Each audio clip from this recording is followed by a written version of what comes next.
Julia has always dreamt of a desert island. So that's what we've given her. For Clive, who loves an adventure, we've imagined new ways of living. And then there's Susan, who can never relax. We've found a place for her to offload all her troubles. For Luke, with his sophisticated ways, we've ensured everything is within arm's reach. And for Anne and Mark's wedding, we've even dealt with the rings. Your aspirations have challenged us to grow. From the kitchen to the bathroom, the walk-in closet and even the living room, together we've become a home. Scavolini, Italy's favorite for 60 years.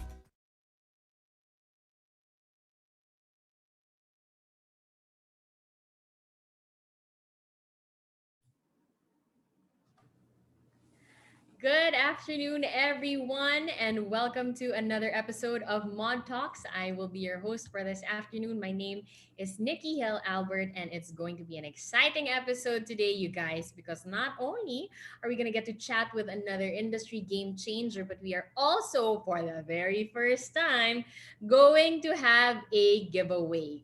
Quick disclaimer, it is not a kitchen, but we're having a giveaway nonetheless. So stick around to find out what we're giving away and how you can get your hands on them. Now, I know we have a lot of industry people watching today. We have designers, architects, developers, and I know we have a lot of students watching as well. So I'm sure you guys have a lot of questions for our guests and for Modularity Home. So we will be opening the floor to your questions towards the end of the talk. So please feel free to send them in. We have a little chat box. Somewhere there. So just keep your questions coming in. We'll try to address as much as we can. And you are also going to get an exclusive first glimpse at what's new with Modularity Home. So make sure you stick around for that. In the meantime, if you're joining us for the first time, allow me to give you a brief background on Modularity Home, the group that is behind ModTalks. So, Modularity Home has been established since 2010. They are the exclusive distributors of luxury Italian home brands such as Cavallini, Valcucine, Pianca, and Elica. And they focus on modular cabinetry systems that started with kitchens, which are at the heart of the home, with an expansion on living spaces like bathrooms, closets, and accessories, the elements that inject soul into the home and beyond the kitchen. Mod Talks is a webinar series produced by Modularity Home, born out of an idea to inspire and ignite interest in style, design, and architecture. This is built to encourage conversation about new design concepts and innovations that would keep end users as well as fellow industry practitioners informed and engaged. This is supposed to be a collaborative platform that we want to share with industry professionals to kind of like educate and contribute insight about design, architecture, style, construction, and home improvement based on their professional or personal experience. So, which brings us to our fifth episode called Design Authenticity, Why It Matters. From our past episodes, we learned about modernism, luxury trends, and the relationship between art and architecture. For today, we will be taking on a more encompassing design topic, which is design authenticity and why it matters today now more than ever. And who better to discuss this with than with one of the industry's established creatives, architect Edwin D.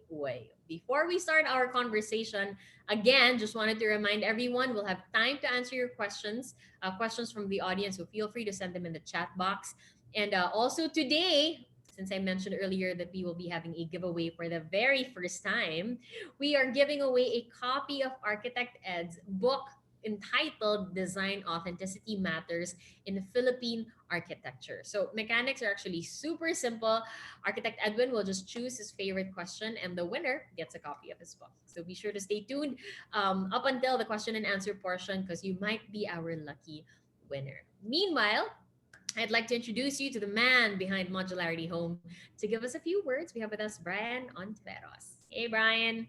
Hi, Nikki. Wow, it's our fifth episode already. I Would you think believe that? no, pandemic Bilis. pandemic pa rin. I Uh, know, but man. no, I think we have to consider first, before we start before we start Mod Talks, there's a lot of people suffering and Yeah, not really doing so well. So we really don't want to be insensitive to of course. the situation at hand. You know, really prayers go out to everyone who has relatives, friends, or That's who's right. really affected by the pandemic, whether in terms of health or in terms of financial Finances. Yeah, aspect. that's right. So I just don't want to be too insensitive to that. But given that, we have to forge on, move forward. We Yes. have to focus on good things, not positive things. Um, and I just wanted to talk about modularity home in general. We started this company, we established it in the Philippines more than a decade ago, and our goal is to bring in Italian systems. Right, we started with the kitchen, we moved on to bathrooms, closets, entertainment systems. So it's something that's really, a passion of ours, and we love doing it. And we believe that the Philippine market, especially in today's situation, is ready for this. A lot of people are at Yeah. home, um, talking about these products. Being inspired, I think, is one of the things that we want to do. We established MODTalks, which is, a moniker for Modularity Home, as an informal platform to discuss with different architects and designers, to share with you guys not just our products but also our process and the relationships that we have. And again, it's a platform for people like architect Edwin Uy to Mhm. actually introduce himself and to actually make us understand how he thinks. Um, so I wanted Nikki, maybe you can do the formal introductions. Architect Edwin's actually a very good friend of mine. He's about my age, so we kind of started around the same time in terms of our careers. Um, we All share a lot right. of interest in brands and designs. Um, and so maybe Nikki, you can do a formal introduction. Of course, let's get right to it. Thank you, Brian. Our very special guest is the founder and principal of EUDO, or Edwin Uy Design Office, a multidisciplinary design studio that fosters a creative approach in projects playing with craft and material experimentation. Having taken courses on architecture in the University of Santo Tomas, industrial design in Milan, interiors in London, and Master of Design Strategies in Hong Kong, there is no denying that his projects are built with authenticity, creativity, and innovation. Apart from the many distinctions he has earned, like being part of the top 9 outstanding modernist architects in 2013, and being a finalist for the Visionaries Rising Talent Color Bold Design Awards in 2017, just to name a few, one of his proudest works is being author to the award winning book entitled Design Authenticity Matters in Philippine Architecture, which we will be talking about more in a bit. And of course, we are very honored and excited to have one of the industry's talented and inventive designers, architect Edwin D. Uy. Hi, good afternoon, architect. Hello, good afternoon, everyone. Thanks Nice, for joining us today. yeah, it's my honor, and thank you so much as well for inviting me, Brian. It's such a pleasure to actually be part of Mod Talks. Thanks, Edwin, for your time. I know you're super busy shuttling back and forth, Switzerland and Manila.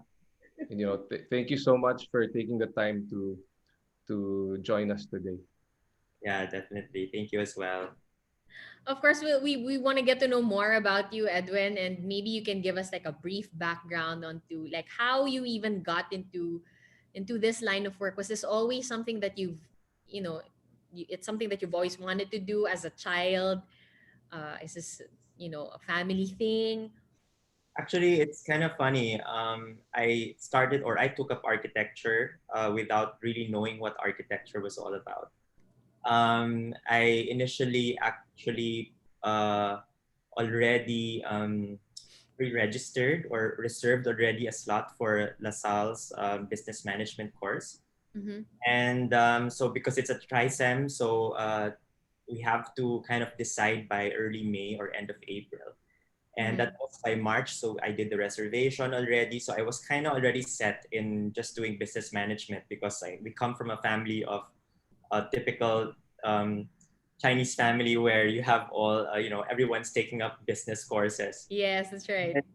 And then, yeah, all of a sudden, my mom kind of like probably sensed that I was not too kind of happy or excited about taking up a business course. So she suggested that why don't you try UST's architecture? I mean, she graduated from UST, and so she said, you might want to just give it a try. And so just like that, a month later, I already took it was the last day of entrance examinations for UST for that particular school year, and so I took the exam, and then everything changed. I then decided to just take up architecture because they have this after the results. It's not the same as with Ateneo, UP, LaSalle. When you take your exam afterwards, just get the results and that's it. For UST, we would like to meet you personally and to discuss about options or what have yous about the result of your exam of an entrance examination, and they wanted to get to know more about my direction in architecture, for example. And it turned out that all the grades, especially the space programming thing, was actually quite high. So they said I would be a really good fit for architecture. So I heeded their advice and I said, okay, I'll move to UST. So I took all my credentials from LaSalle at the very last minute. And, I just forgot na yung, I had to forego the deposit and everything. Yeah. UST, and that's how I ended up actually studying architecture. Although as a child, I enjoyed drawings and stuff like that, but it was really something that I would have, had any plans to pursue. So it was just like, okay, it's just there. I enjoy drawings and stuff like that. So yeah, it was it probably it can be a common story amongst creatives as well. Sometimes they start with something different and ended up with design. Yeah, like a completely different industry. Now, but architect, you didn't stay in UST, right? You after you graduated, you were all over the world. Like you were hopping from one country to another. You were studying everywhere. Can you tell us more about this journey of yours? Right. So after UST, after graduating, my father was actually telling me to take up masters already in UP for landscape architecture or master of architecture. My father is a firm believer in education, and so do I. And I think I've really gotten that from him. And so I thought I wanted to do more than just architecture. I mean, if I were to take up masters, I felt I wanted to do something else because architecture for 5 years is more than enough. And after graduating, you don't want to step into another institution and study for another 2 years. I That's mean, right. for my dad, I wanted to have a break. So and he accepted that. And in the meantime, I was just like kind of bumming around, and also gotten to discover a lot of designer furniture and the possibilities of actually studying about these abroad. And so I actually inquired from Pratt Institute. I mean, trying to follow the footsteps of Ed Calma. Okay. Idol natin, Edwin. Yeah, so Lodi. So yeah, I wanted to go to Pratt, and I think also Joey Upanco also went to Pratt. So I said, okay, I think it must be a really good school to actually take a further course. So I did search, and I found about industrial design, as I wanted to do again, just beyond architecture, but still in the field of design. So Still related. I already like registered. Everything was all in order because I had my existing 10-year visa for the US visa, so it was not a problem. And then I was telling my friends I was gonna live with them, and they were okay with it. Everyone was excited. And then suddenly, I think a few months before, I just want to make sure. I don't know. I just asked my mom like, oh, can I see my passport? Like, because she keeps everything in the safe. And then she was shocked to find out that my passport was missing in the vault. So I said, "Oh no, The how can gods that would be? not have My it. passport against my US visa, I cannot." So I was like, Oh and my mom said, "Don't man. worry, you can apply naman, you can reapply, and you can try to explain to the US embassy." So I did. I gave them a call, and they said, "Yeah, you can just reapply." So I thought it was going to be that easy, but when I got there, I think they thought that I had really intentions of staying there, like forever. And I said, no, I really want to come back. I want to practice in the Philippines. I don't want to practice in the US. I just wanted to study furniture and industrial design in Pratt Institute. That's it. And then, the consul just like literally, I think before, I don't know if you guys remember, there was a yellow sheet of paper that would be given to you if you get the visa. And then the yellow paper was in front of me, and he was crumbling not crumbling, but crushing the Wow. in front of me. It was like, oh my God, my dreams of studying, As studying yeah. As if you something were now. crushing your Yeah, dreams. no, so it was Oh really terrifying wow. to see, and I was so sad the entire day. And then fast forward a few weeks, I kind of got over it. But of course, I was telling to some of my design friends, friends in the design industry, about it, and they said, "Why don't you try Europe? There's a Mm-mm. lot of good schools there." And then I never thought of it because Europe was, I had no connections. I have never been there as well, and it was so expensive. I mean, we all know Mm-mm. that Europe is quite pricey. So That's right. and then but then I said, okay, let's just do some research, and then I eventually found Domus Academy in Milan, and I love this particular academy or the school because it was patterned from Bauhaus, Mm-hmm. from in the one in Dessau in Germany. So this is like the modern Bauhaus that they were trying to kind of do as well. So it's very hands-on. And so I decided to take up industrial design, the same course as the one in Pratt.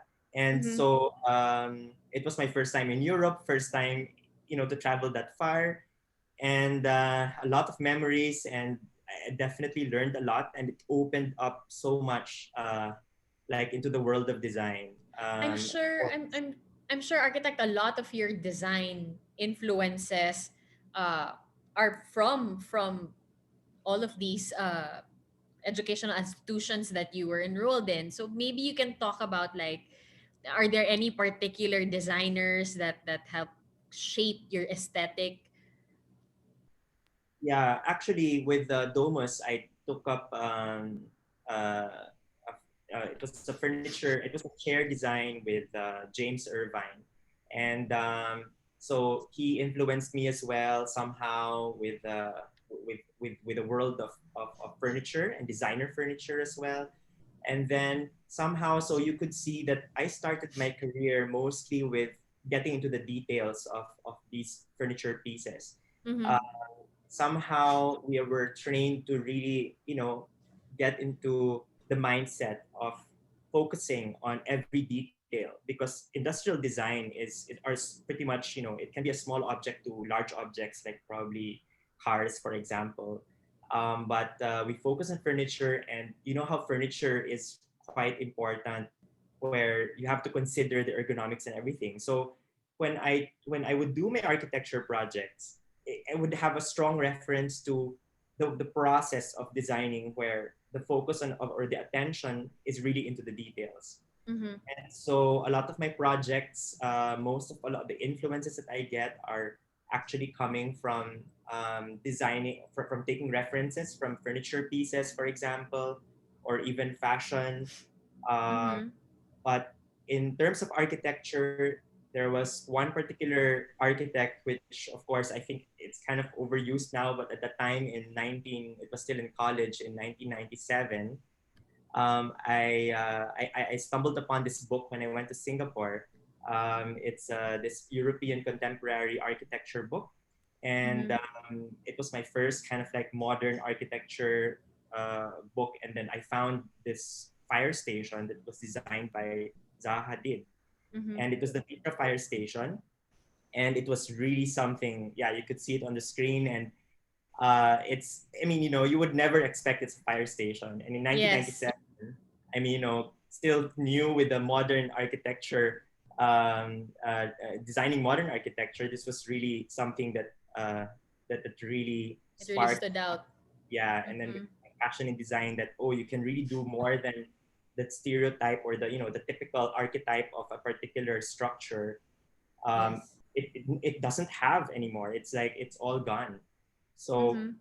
from this, I mean, and then going to Europe. I mean, after Domus, I also studied interior design, as you've mentioned, in London, and then Mm-hmm. another furniture workshop in France. And then from there, I traveled to the Vitra campus because it was quite special to me. So it was exactly, I think, 10 years after I discovered this fire station. I Mhm. personally went there, and these pictures that are being shown are actually my own photos. So it was Wow. yeah. I mean, the influences would definitely be coming from these examples. Mhm. Edwin, how long was your program in Milan and in the Actually, UK? yeah, they were actually just short courses. So it's Yeah, called the summer courses. yeah, Mhm. I was actually working at that particular time, so I could not afford to take the one whole year. The year courses are actually mostly for masters already. yeah. Although I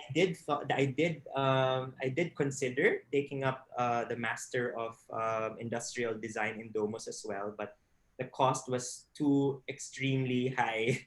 We Mhm. couldn't afford it, and so the closest thing would be the summer course, and Yeah. then I found nga the James Irvine. So it was just an intensive 2 weeks, and but the 2 weeks I even tried to compare it, no, because I was really adamant in getting the Pratt Institute Yeah.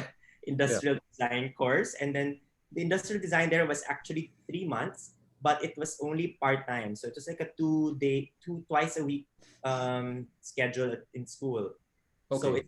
it you take your Mhm. time. Here it's like a daily from Monday to Saturday, and your break is just Expensive. Sunday. Yeah. Yes, it's very No, I But know a lot. what we were talk Go Go ahead, ahead, Brian. Nick. No, I know a lot of programs like that where it's 2 weeks to a month, and then it's super extensive. And then I guess a lot of people around the same industry will be there from all over the world. So I think even in business, but there's like Harvard would have something like that, like for general Like a more manager. condensed version. Yeah, Yeah, because not everyone has the time to that's do right. a 2-year master's degree, which Edwin eventually did. But during that time, I guess Yeah. it was in And between. Edwin mentioned you were already working. You had already put up your firm by then. Yeah, because I started my practice in 2003, and I went to Domos in 2006. So that was just 3 years into my practice, and yeah, all of a sudden I decided to just to take up further studies. Which is something very interesting that Brian mentioned earlier, no?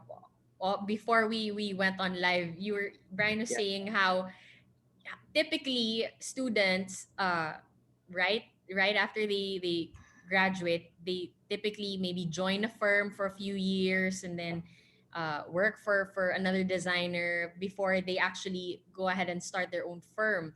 But you jumped right into putting up your own firm. Can you tell us more about like how that whole experience was, and whether or not you would recommend it? Well, it just happened. I think that's mostly how my life is. It just happened because so after graduating in '99, and then taking the boards a year and a half later, and then I was just I wasn't doing much, and then I started to my father, like as a businessman, he was like telling me, you cannot just sit still, you have to do something. And I said, Mm-hmm. okay, I like furniture, maybe I can consider bringing some furniture brands here in Cagayan de Oro. And I did had a talk with Ben Chan Mm-hmm. of Suyan Corp, and I didn't even, I mean, I was still 21 at that time. And I Wow. was like, okay. And then my dad said, no, you email, you can do email, you can just inquire. So I did inquire from Forte Showroom at that time. That's the umbrella group for the Studio Dimensione, Capellini, and all that. Mm-hmm. So at the time, syempre, it's just Dimensione. It was just like these, Malaysian brands and some Matches. Yeah. American, yeah, and Magis as well. Yeah. So only a few, no? And then so I just wrote an email asking if, would you be interested if I would sell your products in Cagayan de Oro? And then the marketing manager emailed back, sige, let's meet up. And so I said, okay. And I told my dad, come with me because I don't know how to, talk business and all. But then he said, no, just go. You can learn. You learn by yourself. So I went, and That's then right. I did not expect that Mr. Ben Chan would be there. And Mm-hmm. he was telling me, you're so young, but I like your passion, and you're so brave to actually come here yourself, blah blah blah. So that started it with this small business. And with that small business, somehow, of course, you get to meet, customers in Cagayan, and Mm-hmm. that's how I got to meet potential clients. And of course, they would ask me like, "Diba you studied architecture?" And I said, "Yes, I did." "And are you practicing?" I said, "I'm not." And I'm just having this business for now. And then they said, "Oh, why don't you design my toilet? Like just a Mm-hmm. toilet." And then this was a friend of my sister. And then so it started from there. I said, "Okay, I'll do your toilet." And then my sister, and then this friend of mine, sabi ni, X deal. Parang, Pro bono. everything. I'll buy all the materials from your, kasi my dad has a hardware business. And then Mm-hmm. that, "Oh, I'll buy all the materials from your dad. Basta free na yung fee mo." So I asked my sister who was managing the business then. I said, "Oh, are you okay with this?" Like, sige, parang as long as you buy, I mean, it parang win-win situation. I could try out a small project. So Mm-hmm. ayun, and then I designed the toilet, and eventually this toilet became, like, It became a book. From designing toilets to authoring a book. right. So to make it short, that's what happened. And so I just decided to then continue practicing, and Mm-hmm. established. I think that was in 2002. So in Mm-hmm. 2003, I officially I said, "Okay, let's make this legit already." So I got my Sort of a firm. DTI, the business permits and everything. So yeah, Mm-hmm. it just all happened like that. It wasn't planned at all. Architect, let's talk about your book. Let's talk about this amazing opportunity for being able to write a book. It's called Design Authenticity Matters in Philippine Architecture, which for those of you who just tuned in, we will be giving away later on. Just send in your questions, and the best question, we are going to be sending the book your way. But can you tell us a bit about how this all came about? Right. I want to make that connection between the Zaha Hadid Vitra fire station, no? Somehow, I think it's really, Zaha is kind of like drawing me to her, or to her creation somehow. Mm-hmm. So in 2016, yes, an opportunity, not opportunity, but I met two people. One is my former mentor in UST, and one is a very good friend. And both of them at the same day, in that particular, it was during the convention. And they told me I have to take up, just take up masters. And then this friend of mine was taking up masters at age in her 40s. So sabi ko, oh, then maybe that's not so bad, because I thought in my late 30s, I thought it was too late to take up a Mm-hmm. master course. And then so I said, okay, let's try. So I was looking again through the websites, and I found this school, that's the Innovation Tower of Hong Kong Polytechnic University in Hong Kong, designed by Zaha. And they have an award-winning Master of Design course, the Design Strategies. And so I said, okay, it was Bloomberg who gave that one of the best Master of Design courses. So I said, okay, then it must be a really good course. So I did. I Mm-hmm. went there. And so for 2 years, I've been shuttling back Manila and Hong Kong. And eventually, we have to have a capstone. Okay, when I even and joined, when I even decided to take up master, I said, madali lang siguro to. I'll just listen in. I thought master is more like a fun, like, just like trying to get to know more information and more Mm-hmm. learning. But I did not expect there would be so much projects involved. Like, you could see it. There are a lot of deadlines, and parang school lang din talaga sa college or sa university. And then eventually we would have a thesis, which is called like a capstone. And the Mm-hmm. capstone should be something that it's a culminating project, and taken from what you've learned from the electives that you have chosen. So Mm-hmm. those two projects that were shown earlier were some of my projects that led to the topic of my book, which is design authenticity. And Mm-hmm. so the book, actually, I thought it was even just gonna be, like a thesis na parang papel lang na isa-submit mo lang siya, and just in A4 paper or something like that. But then of course, our professor then said, this is design, this is Master of Design, you have to design the book, and you have to, Mm-hmm. bind it and everything. And so when I started doing research for my topic, my professor then said, you have to, you know, you have a lot of references that you can take to design your book. And I said, oh, nga, no? And this is a very good chance already. Of course, I think everyone or most designers would really want to publish their own book. But Yes, of course. yeah, and then, again, I really didn't plan everything. And I said, sige, I'll you know, put everything, all my effort to design this. And so that authenticity is something that, of course, you speak of authenticity. So I wanted the authenticity of the paper, the type of paper to be also, you know, in relation to what the topic is about. So it's not just an ordinary book. So I use three kinds of paper of the same color. So when you flip it, you will actually then realize later na parang, ay, nag-iba na pala yung papel. When you flip the pages, very experiential book, experiential book. And of course, I even want to make it interactive.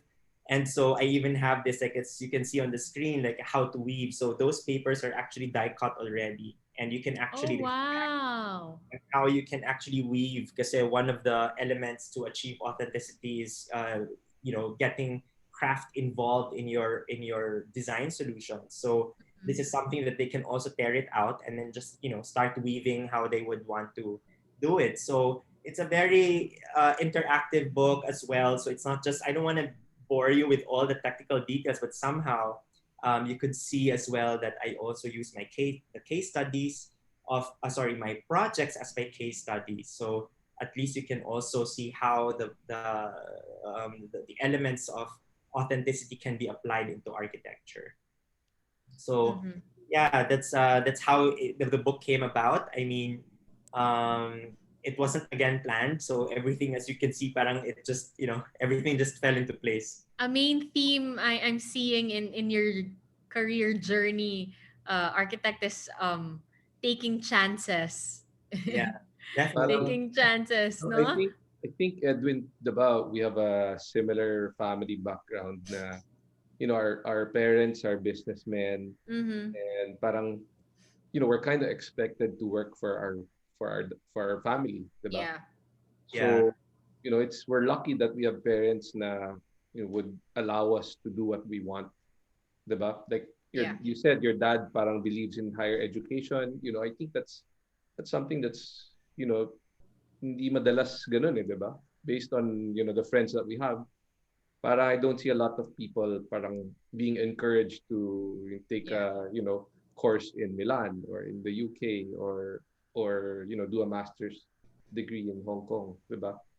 Yeah. So and also parang, but at the same time, parang that entrepreneurial spirit, you know, the business of design, parang you took a chance to jump right on it, diba? Like talk to Ben Chan, diba? Parang as a young 21-year-old, parang You okay needed yun to be really gutsy. malakas yung loob mo. Lakas lang ng loob talaga.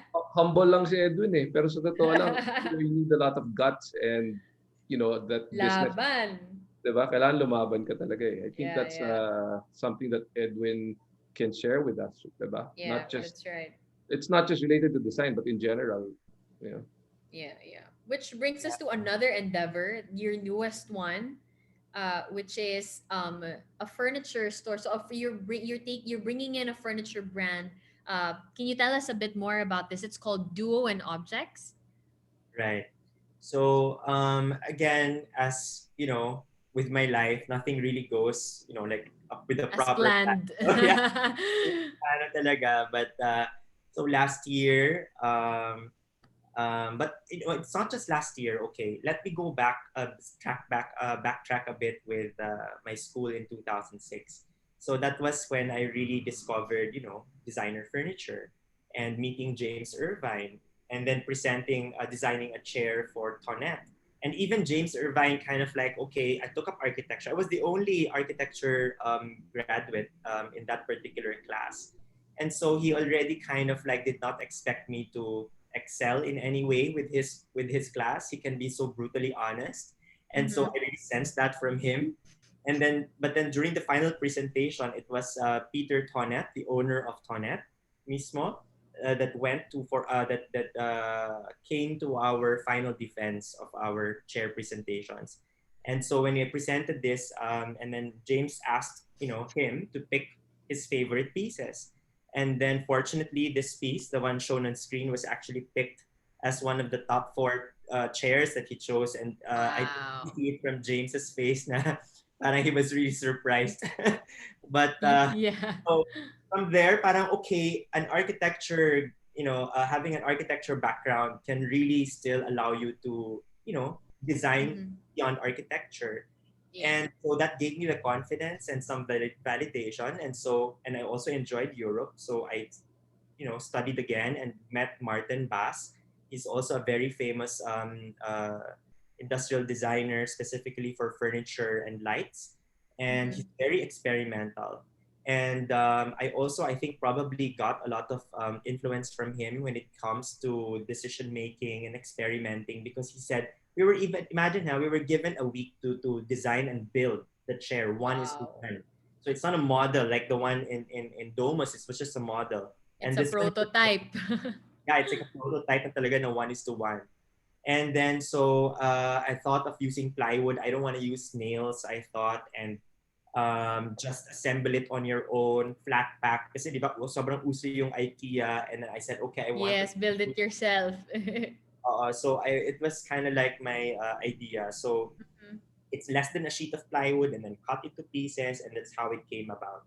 So Martin Basas wasn't sitting there. He's very happy as well. He told me at the end of the day na parang he did not expect then that the chair would actually be built. He was just fooling me down na, yeah, it's very buildable. Yeah, you can do that, ganun ganun daw. But actually sabi niya hindi. Parang in his head, how can you make it no nails and then still be Mm-mm. sturdy enough for someone to sit? But Yeah. yeah, so all of these kind of like prompted me talaga. Sabi ko, okay, I really want to bring, a really good furniture brand to the Philippines. So Mm-hmm. after school, I was, looking into designer brands, furniture brands, and then somehow I was also busy with my work. As mentioned, I was practicing during this entire time. So Mm-hmm. it can never be pushed through. So I said, okay, maybe it's not really my time to action. And then eventually the brands I was thinking of bringing in, it was carried already after a few years. Dumating na rin siya sa Philippines. And then last year, during the pandemic, I got stuck in Switzerland. I was supposed to stay for 1 week lang in March, and eventually it became a 6 month stay because of all the flight cancellations and everything. Mm-hmm. Sarap, Nikki, sarap, no? Sarap. Oo nga eh. Yeah, Sana it's masabi Sabi ko ko sa din stock. yun. Na-stuck ako. Sorry guys, di ako makapunta. Stuck ako sa Switzerland. yeah, my clients were asking me like, "Where are you?" Because of course, time difference. They would see the windows that Snow-capped daytime mountains. March and April. So yeah, and then after during that time, I saw this particular brand of furniture. One of their distinct pieces. It was like it's like a stack of drawers. They call it the Mhm. Schubladenstapel in Swiss German, but it's literally called translated as stack of drawers. And the stack of Okay. drawers there, Yeah, the this photo, one. like it's kind of like twisted, no, and Mhm. the lines of the wood is really well aligned despite it being, kind of like rotated Nakabok Mhm. natin. every Yeah, drawer, every yeah. piece. And so I said this, and then if you look at the detail, it's perfect. Like the drawers when you open it, it's They're tucked in functional. and that miter connection, I also want to bring that out with my chair that I designed for Martin Bass. It was all cut in miter connection. So it's like a 45-degree cut. Mm. It's not like the typical cutting lang na 90 degree. Mm-mm. And Yeah. so this is also done like that. So I really appreciated the craft and the level of expertise that they have done or that they have um, applied in this particular furniture piece. So after this, I said, okay, maybe this could be the furniture brand I could bring into the Philippines. I mean, it speaks so much of authenticity, Mhm. craft, and it matches with my values so much. And I Yeah. felt like maybe this is the furniture brand that has been waiting for, for me to bring to the Philippines. And so 1 week later, again, just email the company asking if you're interested for me to bring your people. Taking a chance. That's like that as well. And then suddenly sabi niya, sige, I'm willing to talk about it. And if you can, I said if I could come visit to your showroom, to your factory. So we went to their factory. It's close to Bern in the center of Switzerland. Um, and then, yeah, I mean, it turned out a very productive meeting. And so I Mm-hmm. saw the pieces being made. It's an artisanal, kind of like a brand and factory where they only have less than 80 people, I think, working in the factory.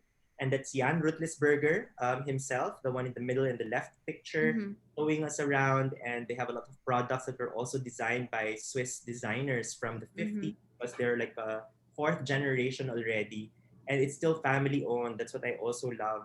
And Edwin, Edwin, I think yeah, eventually they should understand that you can also design for them. yeah, Yeah. I'm hoping, let's cross our fingers, and maybe this could lead to a So I nice think collaboration with them. I would be so honored if ever. working with these brands, the Italian brands, the Swiss brands, the German brands, parang and working with a lot of architects and designers like Edwin, here in the Philippines, I think the level of talent that we have here Mm-hmm. is at par or sometimes even better than what Yeah. we have there. So it's just a matter of getting the right exposure, and I think it's a good start that you're taking a chance to bring in their brand. Of course, I'll support you, but at the same time, I think eventually they should be able to appreciate like the level of detail of your understanding and your Yeah. background. And one of these days, may Edwin Uy design furniture na sila. I'm crossing my fingers right now. Pwede Anyway, yan. So, architect, this will be launched. Has it opened, or are we looking to launch this anytime soon? so I'm currently doing we're renovating this space. It's an old house in Makati. Mm-hmm. It's an old, like an ancestral house, like the typical 60s house with 2 stories and all wood. And I wanted to preserve it. So when we're doing the renovation right now, and it's just going to be a small space because I still want to try this out as well. Mm-hmm. And only carry also a few pieces, but I'm hoping that we could open by and launch it by September or October this All year. right. And Something to I'm look also forward very to. happy with Brian's support, as he's mentioned. So we're also doing a bit of a collaboration, because from the Yeah. word duo, actually, it's an anagram of my company name, EUDO. Uh, Mm-hmm. so we just like kind of switched the words, other letters around. And duo, kind of like a dual meaning, with duo meaning duo as a partnership, right? Mm-hmm. And so there's this partnership with Rutisberger. I have this partnership with Brian as well, with Modularity. And so Scavolini Kitchen will also be showcased there Mm-hmm. in the showroom, and it will be a functional piece. Yeah. So Mm-hmm. maybe Brian's clients can also come and see it, being used and all that. So that's one way as well to really show the clients on how you can actually really use these objects. Yeah. 'Cause I'm also a firm believer in really using them and not just putting them for show. I Mm-hmm. mean, You here want in my them office, functional. exactly, right? So it's always a balance. Like, it's not. It doesn't mean that if it's a good design that it's just meant to be put on a pedestal. Displayed. That's right. Exactly. So we should be able to experience all these design objects around us, even Mm-hmm. for architecture. Yeah. So that's how it is. Architect, I noticed from what I've been seeing and hearing, of course, when it comes to your aesthetic, you're very, at least when it comes to furniture, you're very innovative and experimental. You like to experiment with, they're not your conventional pulido furniture. They're really art pieces. And I was just wondering if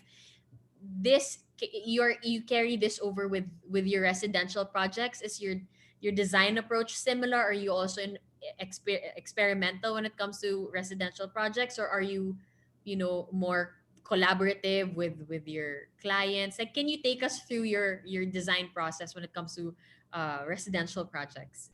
Right. So having said a lot of in the influences that has kind of like allowed me to progress with my design solution. I at that time I wasn't thinking of authenticity. It wasn't really a Mm-hmm. word that I have been thinking of. Even with experimental or craft and all of these that actually are elements to achieve authenticity. But somehow Mm-hmm. along the way, I did not realize that I have been doing that, and Yeah. so really trying to push boundaries and try to experiment nga, to kind of like to be involved in the design process into a point where you allow the clients to really be part and parcel of a particular project, especially for houses and residences, because we Mm-hmm. are designing not for ourselves but actually for our clients, and they're the ones living in that particular house, and so it has to fit their lifestyle, and it Mm-hmm. has to be theirs to own. And I'm not like with every house that I design, it will always be different from one another. Mm-hmm. Um, I always make sure of that, and to make sure and to also allow the character of the owner to kind of like be shown in their houses. And so with experimental, like I do a lot of that too. I try to also, challenge the structural engineers all the time. Sometimes nga, the structural engineers always make kamot ulo when we have a meeting, like, oh my God, Edwin, Paano to? exactly, and then all of these, and so, but it's always fun. Like with this particular project being shown Mm-hmm.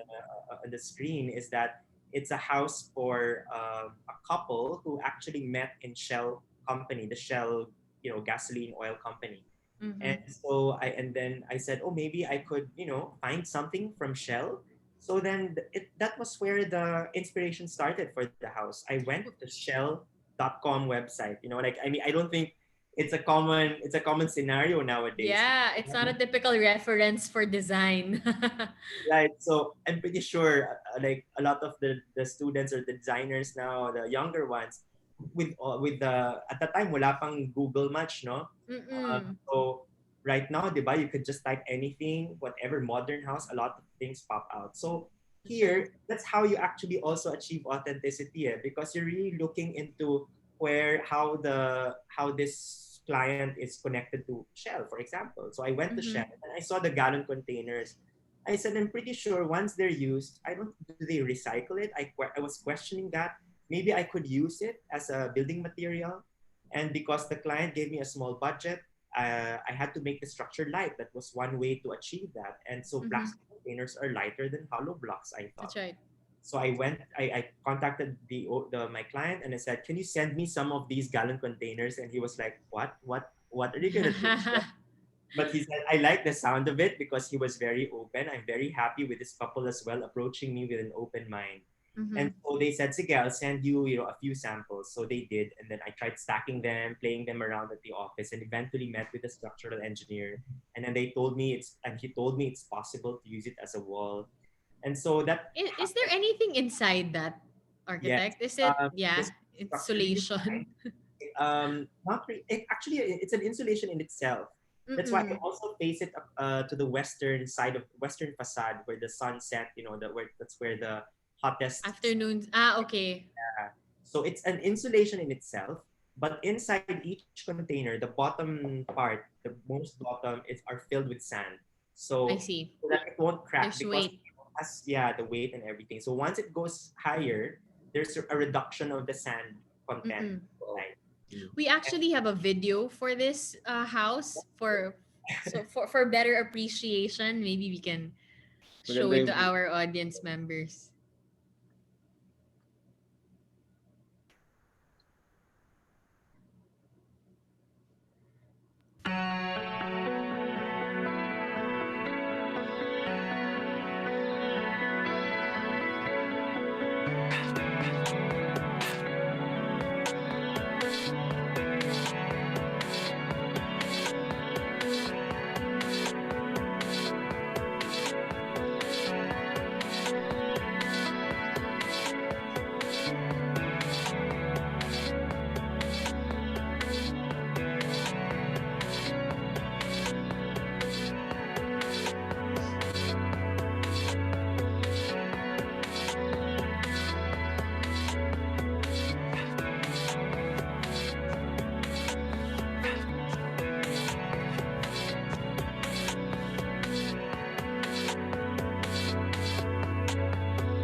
All right. Gorgeous home. Thank you. We have another one actually. Maybe we can jump right to it. We have another video. Can we see it? There you go.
Take me there. It's so nice. So I'm such a fan of the jalousies. Who would have imagined that, it's something that you can bring to the modern. It's galing, galing. thank you so much. That house is actually in Camiguin Island. Mm-hmm. And so the architecture was heavily based naman on where the house is, located, which is Locate, yeah, by the in the beach. volcanic island. So if you notice, there were a lot of stones and rocks Mm-hmm. that you would find there, like on the driveway, on the pathwalk, on the wall. So these are actually all volcanic stones taken from the site itself. So there's an interesting story behind it. So when I went to the site, there was a lot of these boulders from the Vulcan Daan, Mm-hmm. that was shown in the video earlier. And so it erupted centuries ago. So there were a lot of these volcanic rocks, all over the site. So I thought, oh, let's use it for landscaping, later on. But then when we were doing when the contractor was doing the excavation, there were a lot of them, like andame. So then we thought, or I thought, then maybe we could use it as a material for the building itself. And the Mm-hmm. owner was, again, I'm very happy to have clients that are really allowing me to explore. And so he Mm-hmm. said, okay, let's buy a stone cutting machine. So he got one, and then we were like quarrying it on site and cutting all these volcanic rocks, and you could even still see some on the landscape as well. Is that at an angle, architect? Is the It's not a cantilever. Is the roof at an angle? I can't The really see. canopy, no, the canopy is shaped more of a square. A square. Okay. The terrace is actually diagonal, cutting it diagonally 45 degrees. Okay. So I there's a see. play of illusion somehow. Yes, yes. Ganda. Wow. Ganda, ganda. And again, I asked you this, but maybe for our students who are listening in, um, I was really I was really amused by the wood cladding that you used because it's very Right. raw wood, and you were giving me tips on how to maintain this. Yeah. So for wood, like for this particular picture, that's really how the original finish or color tone of this particular wood called ironwood, Ironwood. or bakuno, no, as local or Filipinos would call it. And it's a local Philippine ironwood that can really resist and withstand the weather conditions here in our country. So first and foremost, you have to kind of really choose the right type of wood for your cladding. And of course, you cannot expect the wood to retain the same way as you purchased them, uh, or once it's installed. You don't expect it to have it look like that forever. It will And really so, age. exactly. So you should also allow it to age, and allow it to kind of have that the fading look, which is also the weathered look somehow. They term Yeah. it that way, the weathered look of the wood, because that's really how wood is, no? And once it's weathered, it's generally already, kind of like cured already. But somehow, that's also an interesting question because it can be also be related to the architecture itself. I always I always prefer that architecture should also grow with the clients, and somehow the architecture also ages gracefully. Somehow it changes its patina, and that's actually where the story comes out. And that's also one thing to know if your architecture is also have that design Timeless. and of course timelessness. And because if you see that the wood remains like that forever for like a really long time, then pretty much it's not real wood. It Yeah, could that's be right. plastic or PVC or a Mm-mm. lot of these other materials. So that's not being honest to your materials, and somehow it doesn't add to the authenticity of your project. Mm-hmm. Mm-hmm. Well, we have one more video of another property, and this one I really like. So let's share it with our audience members to enjoy. This is called Anisayam House.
Sarap magbakasyon, no, Nikki?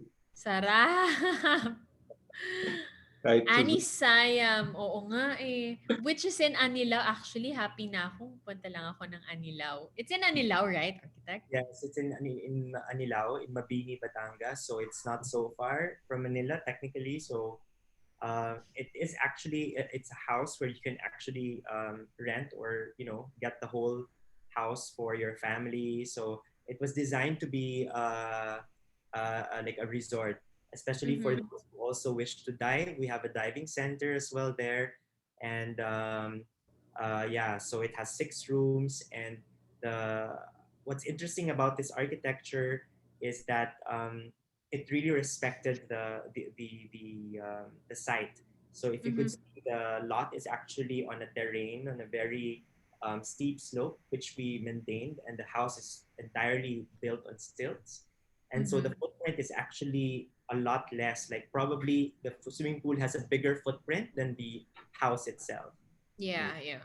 Is that typically a challenge for architects, or do you like that when a property is on a terrain, or I is this something that Yeah, I think for those who are familiar with my work, I really accept the challenge. And sometimes when my clients bring me to the sites, and for me to choose which one is best for their house, for example, like they have the Mhm. privilege to have a number of properties, no, I always choose the one with the with a terrain terrain? goes up and down and with a cliff and all that. So I hardly choose the flat ones.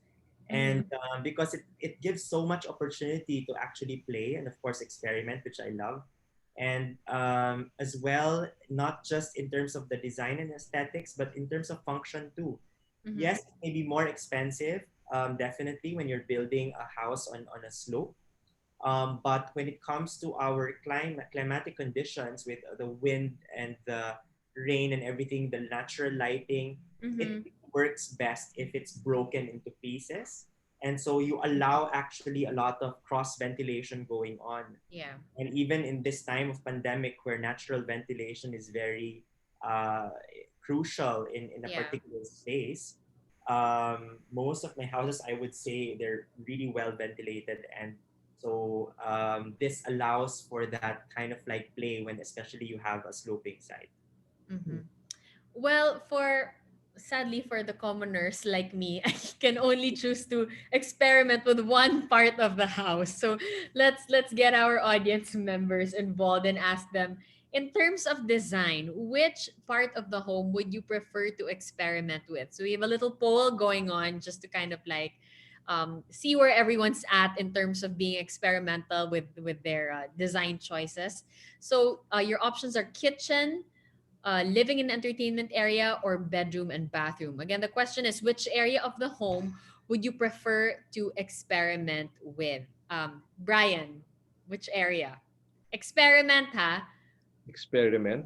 Yeah, Mm, not spend on, not prettify, but this is like you leave it to the architect, hindi ka makikialam. Ako baka entertainment area because Okay. my background is kitchen design. So I with the kitchens I'm more conventional in terms of design. Yeah. But with the entertainment area, parang it has to be a conversation piece. Mm-hmm. So parang I would go with entertainment area. Alam ko na si Edwin, sabi niya all of the above. Pero kunwari Edwin ako, yung budget ko, sorry, I can only really do one area. Which one would you pick to experiment with? I would say if but the budget is a concern, I would say for the bathroom, and that's a very common Oh. thing that I have done. Yes, Mm-hmm. especially the powder room, because that's where Yes. Yeah, yeah. guests come in, and then they High would, traffic. yeah, and then the owners would want something that would kind of like surprise or allow the client or the visitors to kind of like appreciate your house even more. And Mm-hmm. I usually do that. I'm the one kind of like telling my client to allow the powder room for me to kind of play with, Yeah. because naman, you cannot help but when you have your first house, you're so proud of it, right? And you would really want Mm-mm. to show it to your friends. That's why you have housewarming parties and all that. And to make your house even more memorable is again going into the details. So it's not just the overall look of the house, but actually Yeah. going into the small spaces, which is of course the bathrooms being one of them. That's And the right. powder room is just like less than 2 square meters, and yet you can make a statement with just even a 2 square meter space. Yeah. And so the powder room, I would say, would be an easy way to kind of like play with what you have like been envisioning and try to Mm-hmm. put it all there. Yes, yes, that's right. Actually, even with our own home, it seemed like the least intimidating and the most budget friendly, but with the most impact because all of your guests are bound to, Yeah. find themselves in the powder room at some point in the evening. Let's see what our audience members are saying. I don't really see results yet, but while we are waiting, Again, we would like to remind everyone to send in their questions because we will be having a giveaway. Audience member with the best question, of course, Architect Edwin will be picking the winner. You get to take home Architect Edwin's book entitled "Design Authenticity Matters in Philippine Architecture" at the end of our discussion. So make sure you guys stay tuned. And we have the results. People are saying living and entertainment area, just like Brian. So yeah, makes sense. All The right. Well, go the ahead. Sorry. powder room makes sense also. Powder room makes A lot, sense. a lot Yeah. of clients really parang pay a lot of attention to the powder room design. Yung Yeah. pinakamaraming revisions, Edwin. So Yeah. kunwari, Powder once the room. bathroom, we design it once, twice, okay na. But the powder room parang goes through like several revisions. Yeah. It's Yeah. Yeah. always a wonderful surprise actually, because once you've seen the house, it's like, okay, it's done. And then when you go to the bathroom, you are towards the end of your visit, Yeah. patapos na and then, oh my God, your powder room May is so. bonus. Yeah. It then becomes like, because usually in our psyche, we tend to remember the last thing that kind of like you've experienced. So Yeah. the wow factor of a house, or when you enter the first feel, that will be the last thing that they would remember. That's And right. somehow it's the last thing, the last connection to for example, visiting a house would be these last few spaces that you will encounter. Yeah. Mhm. Now let's talk about how modularity home fits into the design process of UDO design. Like, what does Architect Edwin or the firm always look for to ensure that your design intent is met? You guys have worked together on several projects. We're actually going to be showing some of them here. So Mhm. maybe you both can walk us through, like, you have Brian who's more conventional, and then Architect Edwin, who's more experimental. So maybe you can talk to me about the mechanics of your working relationship. Ikaw ba, Edwin, you want me to go first? Or Yeah, go ahead. Let's see. Kung pareho yung sagot. I'm you not. know, to be honest, it's really a collaboration between both firms, like Modularity Home and Edwin's firm, right? But Mhm. like, to be honest also, I kind of stopped trying to understand what Edwin's trying to do. Kasi hindi ko maintindihan eh. Para his mentality or his creative process is so unique. Na parang sometimes you just stop and try to just listen to him. And Yeah. then, if we can implement what he wants, then we'll go with that, right? So Mm-mm. parang, but he's still open enough for me to, give my 2 cents worth, to Yeah. explain, why we want it this way, or of course we work with brands that have, standards and quality control. So parang sometimes Mm-mm. they have limitations also because of that, diba? You can't Yeah. go all the way 4 meters high, with one cabinet, because Yeah. although if a carpenter would be followed, he would do it. The problem is later on, it baka lumundo siya. It might, there's quality issues. So these Mm. things, that's our responsibility to tell Edwin, right? We can't just keep quiet and just say yes. Yeah. And at the end of the day, we implement what he wants, but there's quality issues naman. So we have to balance these things out. So, and then at the same time, with Scavolini, Valcucine, they have, special kitchens like diesel, for example, which Edwin really likes. Mm-hmm. But it's a matter of parang elevating the design of Edwin using some of our tools, and also vice versa. Sometimes, like a diesel kitchen will look a certain way, but Edwin will, tweak it a bit, or Yeah. will add some other material within our catalog. So parang it's a very interesting creative process that we have. Tama ba ako, Edwin? I tried my best.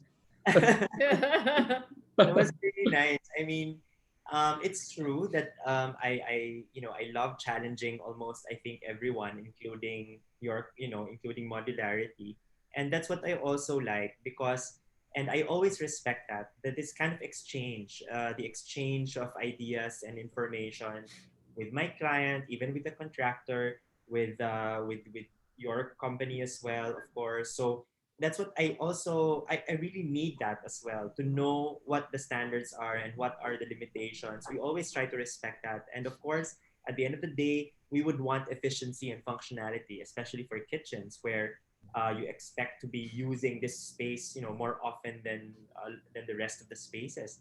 And so functionality is very important, and so I respect that, and it's a very good. Actually, that's what I like with modularities, because I also try to, can we do this a little bit, and or is this beyond the the module, or the particular dimension that cannot be done. So I also try to ask, and they're very willing to kind of like, okay, we'll check with the company, we'll check with our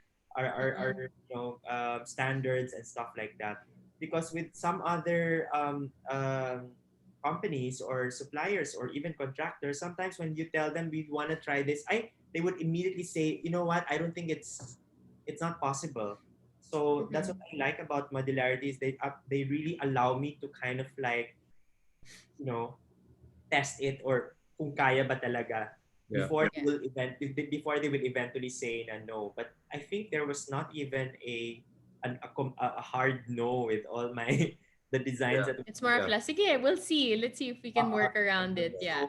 so, diba? I mean, that's the whole point of this. The collaboration is the collaboration makes the end result even more interesting and more authentic in a way, because it was really specifically designed for that particular client. Yeah. And we actually have a video to show the product of this collaboration between Architect Edwin and the Modularity Home. This is house number 19. Let's see it.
So, Nice. did you understand the kitchen there? Parang you see all those angles. Yeah, it was at an angle. I was gonna say. I don't even, sabi ko kasi, I don't even want to try to understand it sometimes.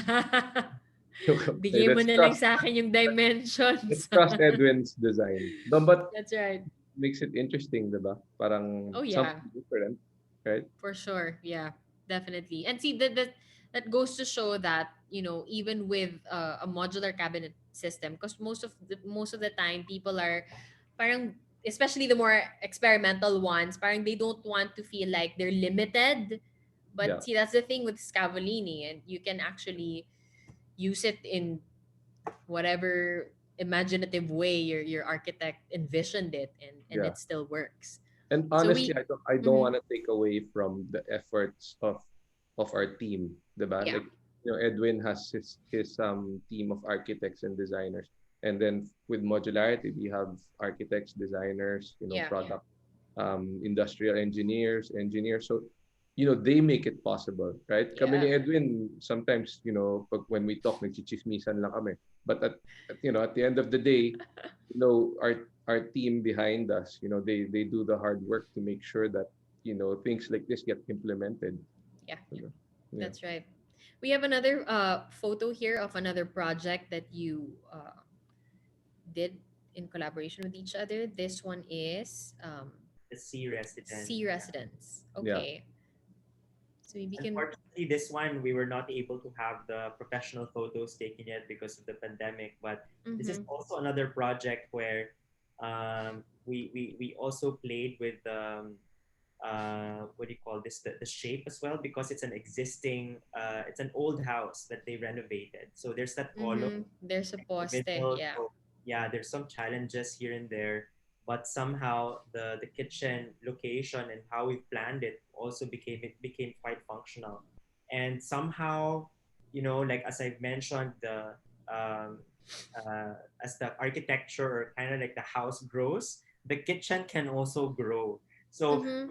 with the additional enthusiasm with coffee and with Yeah. one of their daughters of this client of mine, they wanted to add a coffee station. So that's what's nice about, and I'm not saying this because Brian, you're here and everything with modularity, but what I like is that the ease of adding an element or a piece of counter or furniture Yeah. with the existing Scavolini kitchen that they have made before, and that was years ago, and Yeah. then recently to dagdag to add, it's not so difficult, and it can Yeah. be added seamlessly. Actually, it looks like it's still part. The additional items still looks like it was part of the original plan.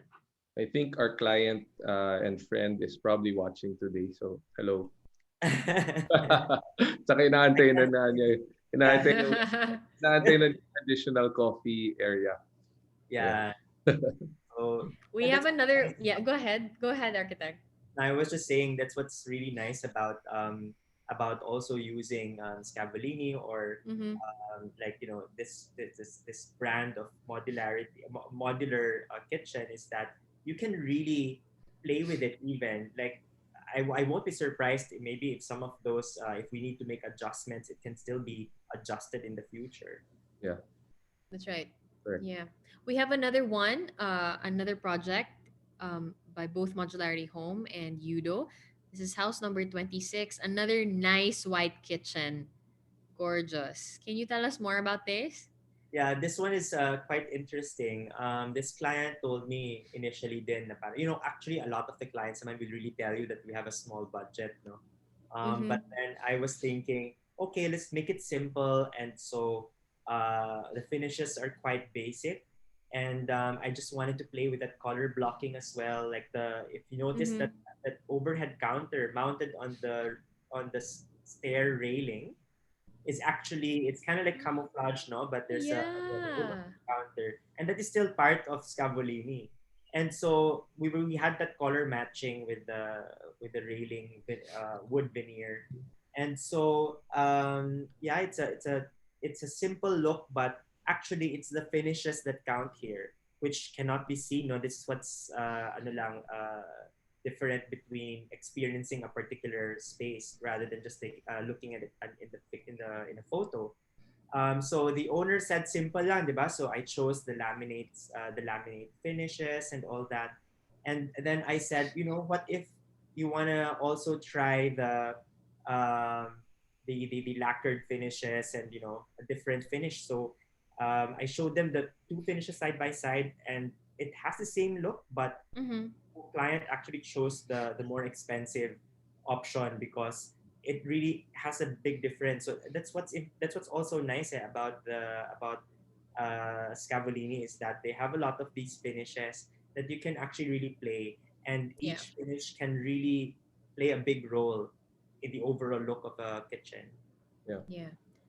I mean, from what we've seen, obviously, Scavolini really has a wide selection of models for both conventional and unconventional clients, and the function is never compromised. So maybe Brian, I know we have a lot of people who are probably in the middle of planning their homes or Yeah. or developers watching right now, maybe you can walk us through maybe just give us more ideas of Yeah. what Scavolini can do.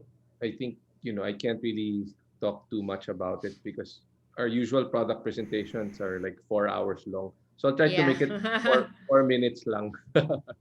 um, Good luck. yeah, so with Scavolini, parang the range is very wide. It's from Yeah. traditional or country to industrial to modern. Most of Edwin's projects are modern, so I didn't really want to touch on the traditional kitchen designs. Mm-hmm. So, but even within the modern category, we have certain tweaks from one model to the next. Like for Yeah. example, this model called Liberamente, um, which means free, Mm-hmm. basically has so much selection in terms of swatches or in terms of materials. So that's a bronze lacquer against the stone splashboard and matte lacquer, right? So Mm-hmm. it's mixing a lot of different finishes and materials. Um, now as we progress to the next, yeah. So this is like a Wow. sample color chart that we have actual swatches which we give Edwin to choose from. Buti na lang wala yan when we were doing My Kitchen. Kundi hindi na tayo natapos. Tinago yata namin eh. So, um, so this one is a recent collaboration with Nendo, who is a Edwin product designer ba si Nendo? Industrial designer. Yes, he is. He's also an architect, actually. Also, Mm. parang kamukha ni Edwin konti. Same vibe. Same vibe. But basically, Nendo is the designer for Key, which is a Japanese and Italian collaboration.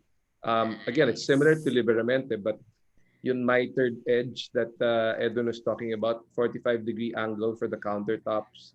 And then later on, if you zoom in, even the door has a 45-degree angle. So these Yeah, I small see it. details make a difference. Actually, key in Japanese means containers. So if you see the photo on the left, the sink is made out of a container, right? And Mhm. then on the wall, on the right photo, you see a lot of containers on the wall. So you can organize, your food and stuff. It's like a pantry. That It's was like like, a pantry yeah. na display, like Yeah, pantry yeah. library. Yeah. And then the next one, this one is a collaboration with Vittore Niolu, who's a French designer. Mhm. So even if they're an Italian company, it's very flexible in terms of who they work with, right? French, Japanese. Formalia is another, which is my virtual background, is the Mhm. latest one. This is a 2021 version. So you see, there's a Yeah. lot of shelving even Mm-mm. underneath the island, right? Or Yeah, above I the see it. wall cabinets.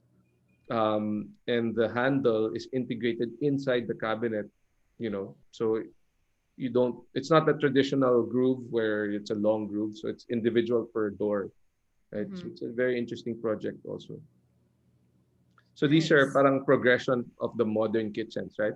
Yeah. This one is a collaboration with Novembre, another famous Italian designer. It's called the Dandy Plus.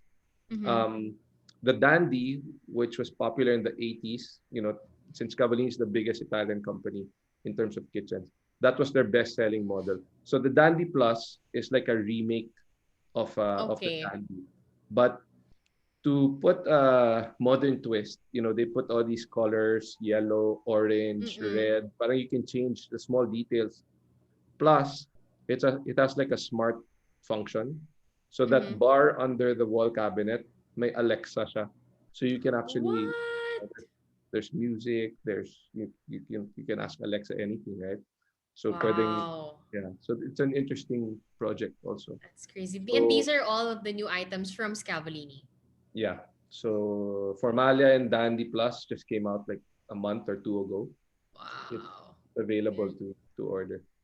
Now for Valcucina, Brian, we know that that in itself is, authentic from its materials to its special features. Maybe you can tell us more about how the brand can give a unique experience for end users. Yeah. So Valcucine is a separate company from Scavolini. Some Yeah. people confuse it because it's carried by Modularity Home, right? But Mm-mm. Valcucine is in the north, so near Venice. The unique thing about Valcucine is the owner is also a designer kitchen. He's an award-winning kitchen designer. He's a Mhm. chemical engineer, so he works with materials.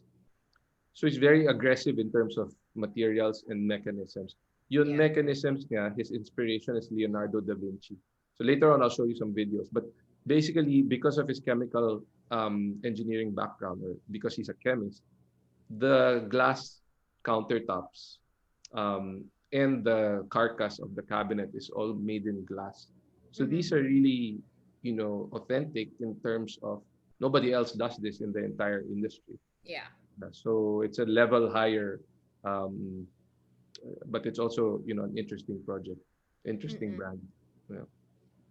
All right. And this next one is It's still still, Valcucine. it's still Valcucine, but the glass doors are etched um, in a certain design. So Mm-hmm. like if you see here, a closer photo, parang it's still matte glass, but when you touch it, it has, that tactile feeling Yeah. um, on top of the glass. So yeah, and then they combine it with like Cardoso stone, which is real stone, Yeah. real Italian stone, which is S- cantilevered. So it's it's glass Valcocine, carrying stone. correct. It's a combination of a traditional material and a technological material, right? So Mm-hmm. it's this one's New Logica, which is what Valcocine is most famous for. Yeah. You use the back panel, right? Mm-hmm. I And we think have we another can show one. the Chelata video. We can Yeah. skip the New Logica video. Yeah. All right. Let's see that. The Chelata helmet. Yeah. That's the CEO. Love that.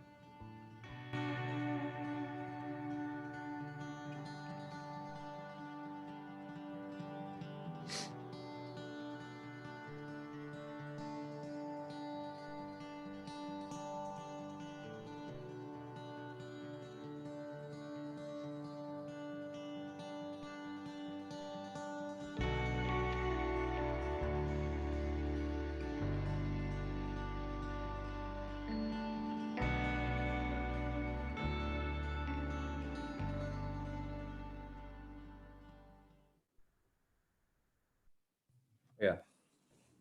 Nice. So that's a bar concept naman. Yeah, yeah, I see it.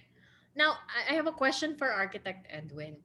Are kitchen interiors something that have it's always been a part of your practice, or is this something that you kind of like picked up along the way working with companies like Modularity Home, or have I you always had your own kind of like way of designing the kitchen? I would say the latter. I mean, I spend a lot of time doing a lot of details, the drawings and the spot, grow up Mm-hmm. for the furniture and for the items in a house, for example.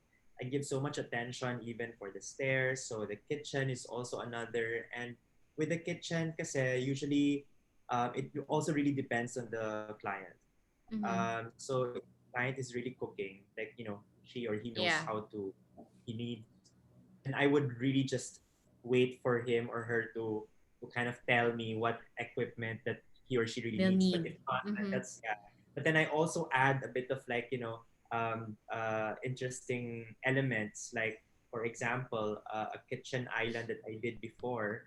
I put a lighting fixture with, I don't know, 12, 20 arms um, at the top. And Mm-hmm. so the kitchen may be very functional because it was designed for a chef. But Mm-hmm. I added that playfulness and the island as well. I added an origami kind of base, which was specially made already. It was because it was too specific, in terms of design. So we just added that cladding. So I love playing around, not playing around, but playing with details. So Mm-hmm. even if the kitchen, definitely to the bathrooms, to every space that I can possibly design. Yeah. I asked because this next line of products that Brian will be talking us through is parang something that's very very EUDO. because it's not your typical range hood. It's not your typical exhaust. So maybe Brian, you can walk us through these next few Sure, sure. photos. This is a brand called Elica. Mm-hmm. Um, and basically they call themselves parang the architects. Parang they work on, exhaust systems, but at the same time the Mm-hmm. design, these hoods have award-winning designs. So for example, this one, it's made out of solid surface material. Your typical parang range hood would be in stainless steel, right? But this one's solid surface on the right, Mm-hmm. or parang stone, and then the one on the left is black glass. So, I Ganda. think having products like this would, kind of elevate the kitchen design. Because sometimes you're limited to traditional looking appliances, right? Yeah. But this one, it's right in the center of your kitchen, right? It's an island. It's right in the center of your kitchen. So you have to put something that's also interesting and beautiful. Yeah. Yeah. Then the next one, um, we call it parang the SpongeBob, because parang it looks like SpongeBob, but it's color white. Mm-hmm. Again, it's made out of solid surface, so they can shape it in this particular design. But Mm-hmm. like the mouth of that hood is actually where the smoke goes in. Again, the Okay. material is stone, so you can wipe it down lang. Yeah, but again, it's another design piece. It looks like an art piece. Yeah. Yeah. Does. The And last this one, last one. this one is parang in demand to nowadays, Edwin. A lot of our clients ask for this because Mhm. I think most have a basement now, so the smoke goes Mm-hmm. down rather than the smoke going up. But if you don't need it, parang it disappears into the counter. So you press a button and it goes down. So it's called a downdraft hood by Elica. Yeah.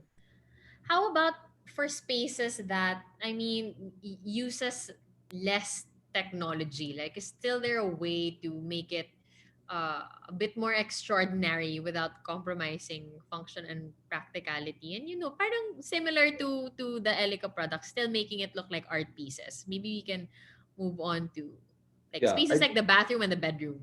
I think most of the time, like ngayon, we spend a lot of time in the bathroom or in the bedroom, right? Because we don't Yeah. really go out that much. Yeah. Um, so we were talking about like a powder room, but it's also possible to put it in a smaller bathroom, like this Cavallini system.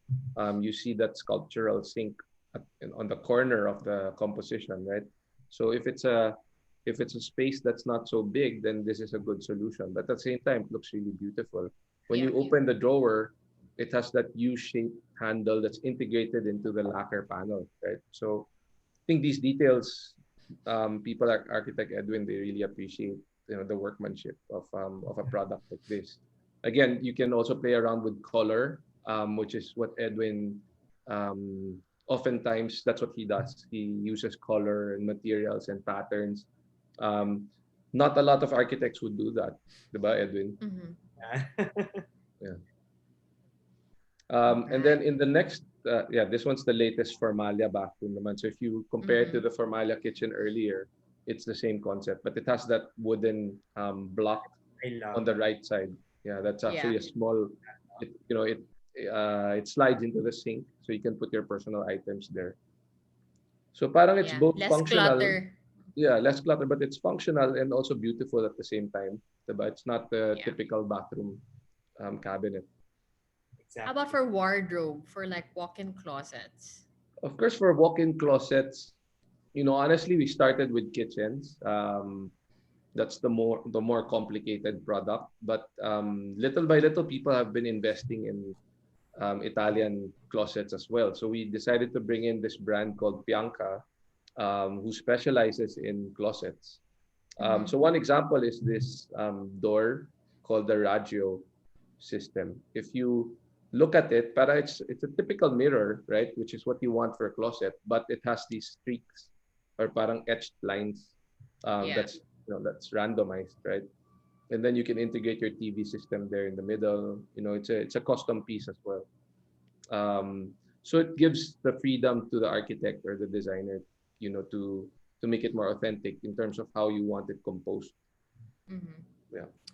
All right. Thanks, Brian. Thank you, Architect Edwin. We now move on to another interesting part of our program. We give the floor to our audience members. They get to send in their questions, either for address this to Brian or Architect Edwin. And again, we will be giving away a copy of Architect Edwin's book to his favorite question. Siguro yung tanong na na hindi masasagot ni Architect, yun yung makakakuha ng ng prize. And so we hope you can write your name so that we can easily get your details after the show. So I'll start with mine while we're waiting for more questions to come. And we actually already have a couple lined up, but this one is for Architect Edwin.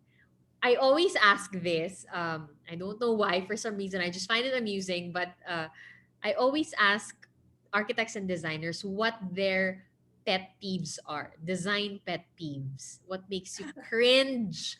What makes you, bakit ganyan? Like, what are your design pet peeves? Oh my God, there's too many to mention. It's very difficult, especially at the start of my practice where I've become too much of a perfectionist. And Mm-hmm. so every detail really counts and everything. And so, but it gave me more headache. I mean, I think I got stressed more looking into that. But I think it's all about the finishes and the alignment. I would say. I mean, the alignment is more on the on construction, like making Mm-hmm. sure that all walls are like, because when you put, okay, the walls are not aligned, and then you put the tiles or you put the wood flooring, and then you'll see at the far end that hindi siya parallel. I mean, Mm-hmm. lines that are meant to be parallel or not parallel, oh my God, that drives me really crazy. So I'm thankful that it has not been happening recently. So far, the Yeah. contractors I've worked with are pretty good. So I'm happy with that. And the All right. finishes and the concrete, the finishes I've mentioned are, for example, the cement finishes.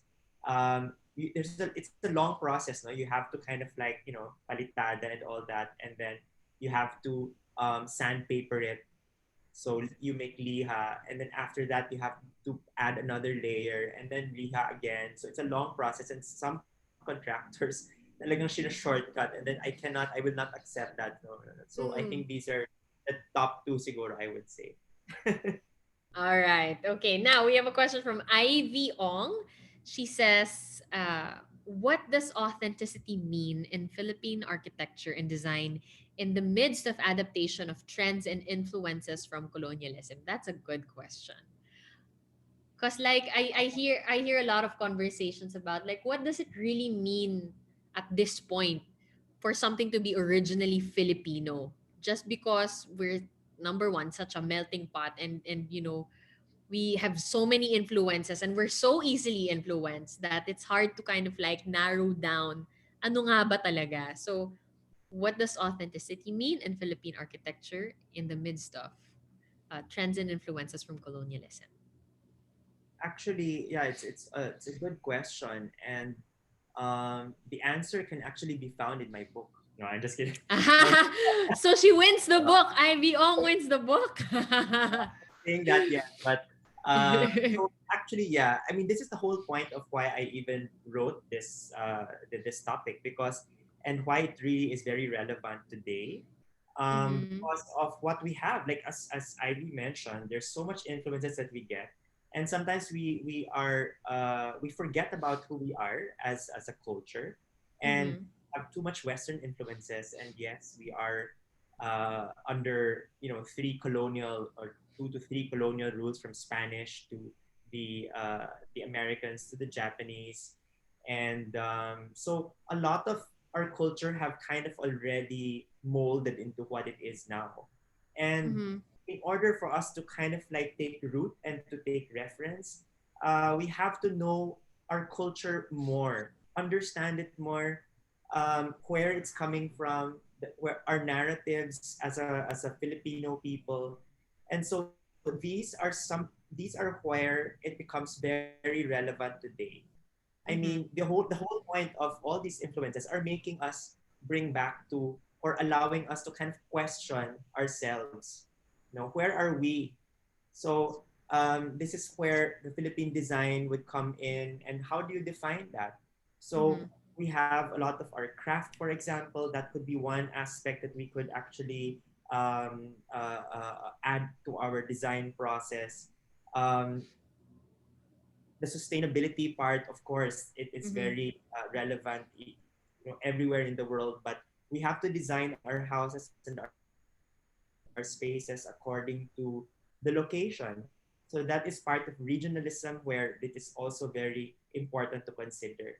So I think that question kind of like answered itself na parang the influences are actually making us or questioning us again.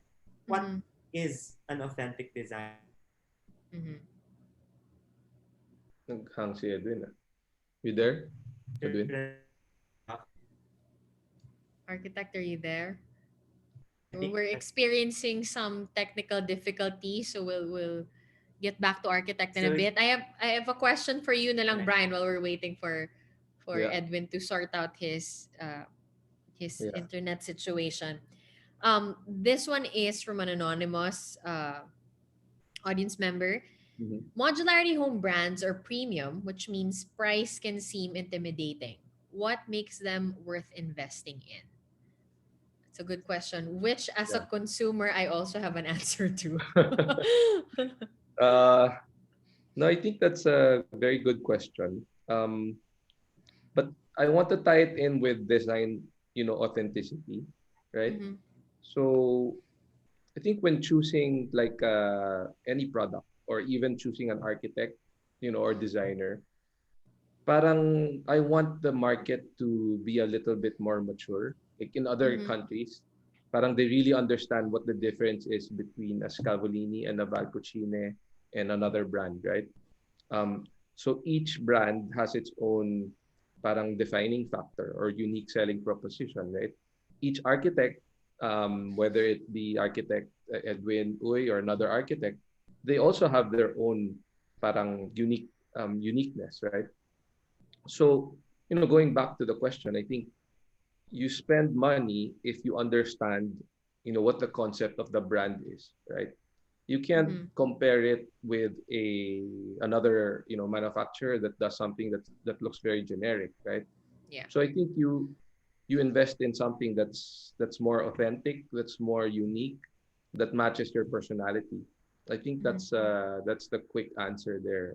But then again, being a business, right? We have to make sure that we have a kitchen that falls under different budgets, right?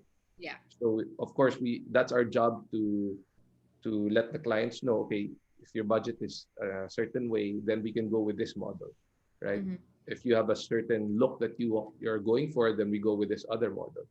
Yeah. So yeah, so it's just about understanding the brand, and when you understand the brand, when you understand the product, then you'll know why you're spending a bit more Yeah. for such a product.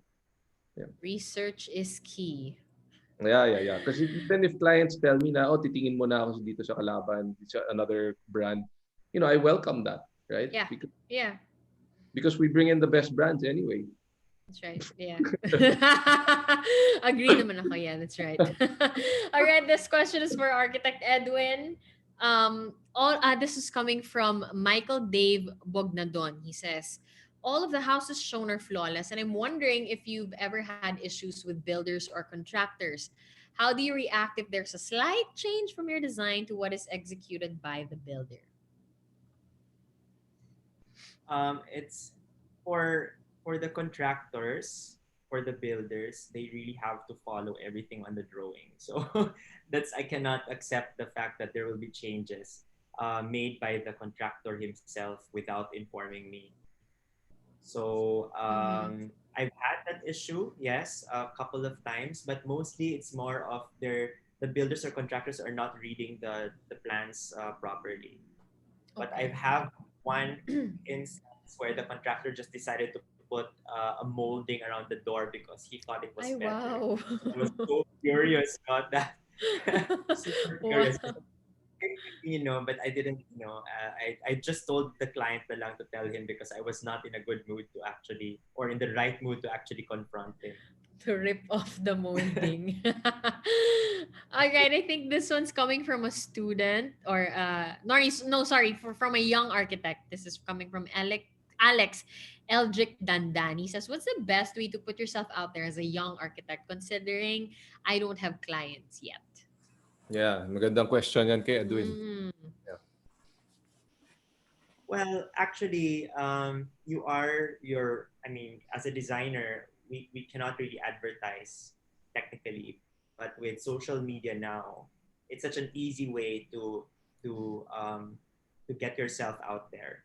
I mean, you, I mean, I'm a bit of a traditional old school, like I'm just doing, I mean, I'm trying to limit my social media, but it's still a requirement now, especially everyone is really, getting information through Facebook, through Instagram. So use that as a platform, especially for the younger ones where they enjoy posting photos, but maybe you try to curate um, the photos that you want to show, or maybe you can create a separate account purely for your designs, and hashtag all you want to get all the attention and likes and whatever, and somehow that will be a good start. Yeah. Yeah, malaking bagay nowadays, there's social media. No? During the times na nag-start ka, Edwin, wala pa naman social media noon, di ba? Wala pa, so I was really Grabe relaxed. naman. Parang Yeah, wala. matanda na kami ni Edwin. But it wasn't really used as a as a thing for you. It was just purely connecting people. Yeah, it's like a But calling yeah, card or a calling card slash catalog slash No, I think folio. yung Instagram and Pinterest are really, those two things parang game changer. Because Yeah. before Facebook, hindi naman masyado visual. Which brings me to my next question, because is that for designers at least, is that really a good thing? This one's coming from Dayango. I really like this question. Sabi niya, most of the time, clients would have a specific style or Pinterest pegs in mind at the beginning. How do you approach or pitch to clients your experimental approach to the project, especially since EUDO is big on authenticity and being very original? And so yeah, but maybe both Architect Edwin and Brian, you both can weigh in on this. So paano yun? Meron ng Pinterest and so tuloy maraming nagmamarunong. This is how I want things. Lalala. There's sometimes no more room for an architect's or a designer's imagination. How do you deal with this? shall I go first, Brian? Sige, go ahead, Edwin. Okay, so well, this is, yeah, it happens to me a few times, but not too often. Recently, I'm kind of happy that the clients who approach me already know my design direction. So I kind of attract the right clients already. Those clients that are willing, or the reason why they came to me is because they wanted something more authentic or something more experimental or things like that. But for before, I had to I had encountered that, but actually it's okay because the clients are able to express visually what they have in their heads, rather than you come up with a design and they say, oh, it's not what I expected, so there's a lack of communication. So before, when there was no Pinterest, what I would do is actually ask a lot of questions and even ask for pegs before. Because sometimes, especially, I don't know the client well. That's one way for you to get that connection to the client. And if you see that the photos that they're sharing is not akin to your own design philosophy, then you should probably tell them to look for another architect or designer. Yeah. You're doing both at the end of the day. Yeah. I think for me, it depends on the situation. Because some people they research, they get pegs from Instagram or Pinterest. So we know that the direction is that way, diba? The problem is if the client sends you Pinterest pegs every week na paiba-iba. Medyo yun yung nahirap. Because of Instagram and Pinterest, it's so easy to browse it. Yeah. So it's also very easy if you don't have a clear direction of what you want. Parang papalit-palit ka because it's easy to get pegs nga from these platforms. So yeah, I guess it really depends on the situation. But for us, kasi we're not the architect. architects or we're not the interior designers. So sometimes that even helps us out. So we know, okay, this client wants, this color scheme or this Yeah. this industrial look, right? And then we Yeah. tweak it na or we personalize it na to the layout of the client or to the equipment that the client wants to put in. Yeah. Yeah. But So it's maybe, good and bad. sorry. Mm-mm. Go ahead, Edwin. Yeah, maybe another thing, how to kind of like, or to know more the reason why they picked that picture. So sometimes I ask the client, like, what particular element, you know, that got Mm-mm. you drawn into this photo? Because I always tell my clients that we cannot do what you have seen wherever, anywhere. We're also creating. I also educate my clients to tell them that we're creating something different solely for you, for your house, and they like the sound of that, and they would then listen to me, and it would be an easier process along the way. Yeah. Yeah. Yeah. It gives direction. But tama si Brian sometimes it can also get overwhelming and you have like a million pegs and no Yeah. direction. Yeah. So it's about knowing how to use the tool to your advantage. Yeah. Okay, we have another question. This is not coming from Brian Hontiveros, but from Byron Hontiveros. He says, can you give examples of your own or someone else's design of what you would consider authentically Filipino, both in architecture or furniture? Something that the Philippines can be proud of and truly say is ours, as opposed to influenced by other non-Filipino designers. Nahirapan kan kapatid ko, Edwin na. Byron is a doctor. He's a neurosurgeon. Oh, okay. So siguro hindi siya wala siya sa operating room ngayon kaya ginugulo niya tayo. Pagpahingahin naman natin ang frontliners, Brian. So Okay. yeah, go ahead. It's a difficult. I mean, it's. I have to think. What particular? Of course, if I would say my own, I think I'd be biased. But I would say if I would look beyond my own practice, um, this can be. This is recorded, right? Yes. Something that might hurt other designers. So maybe I will not mention names na lang siguro. O material na lang siguro. Maybe like... I would say, there's one designer I would really say. It's Lord Calma, which I love his designs. And he was starting, I think, in the 60s, 70s. And I was very fortunate to be I have lived when I was I was studying university in Manila. I was living in my grand aunt's place, and parts of the interiors of that particular house was actually designed by him. And Wow. so I grew up not knowing that was actually designed by him. But later on, when I studied there, because most summers we are there, and so. Now, and then I realized that it was by Lord Calma. I was really amazed at how modern his pieces were in the 70s, and that it can still be used in perhaps in my projects. I won't mind, no. So a lot of these pieces that he has done are purely for me really wonderful, timeless, and I could truly say that it's something that we can really be proud of. All right. Yeah, I agree. Lord Calma. Yeah. This next one is coming from Paul Eugene Ong. He says, how do DIY stores help owners and designers alike execute projects? Are there any disadvantages that DIY stores give? This is again from architect Paul Ong. By DIY stores, I would assume... A Home Depot or mga MC Home Depot ba? Yeah. Or parang siguro fast furniture. Maybe. Or Lazada. Very fast furniture.